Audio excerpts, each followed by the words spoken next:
গত বছর টাকি ঘুরে বাকি থেকে গিয়েছিল বেশ কয়েকটি সাইট সিন, তাই সেবার ঠিক করেছিলাম নেক্সট ইয়ার এখানে আবার ঘুরতে আসতে হবে।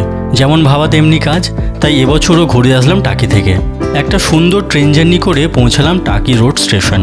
সারাদিন ঘুরতে হবে বলে ব্রেকফাস্টটা সেরে নিয়ে চলে গেলাম রাজবাড়ি ঘাটে।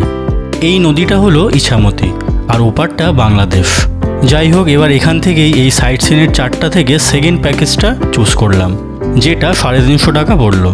টোটো করে মিনিট খানেকের মধ্যে প্রথমে চলে এলাম জোড়া শিব মন্দির।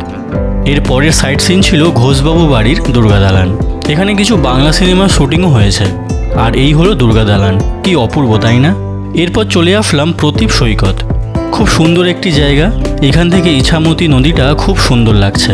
আর ওপারেই বাংলাদেশ, ভাবা যায় কয়েক কিলোমিটার দূরেই ওপার বাংলা। এরপর ঘুরে দেখলাম পুবের বাড়ি। এখানকার জমিদারদের এই পুবের বাড়িটি অক্ষত আছে, আর এটিকে খুব সুন্দরভাবে সাজানো হয়েছে। ডান দিকে আছে একটি বড় পুকুর, আর বাঁ দিকে এই জমিদার বাড়ি। এখানেও দুর্গা দালান আছে, যেখানে প্রতি বছর দুর্গাপুজো পালন করা হয়। এরপর টাকি শ্মশানের এখানে খুব জাগ্রত এক মন্দির ত্রিশক্তি কালী মন্দিরে চলে আসলাম। খুব শান্ত নিরিবিলি পরিবেশ এখানে।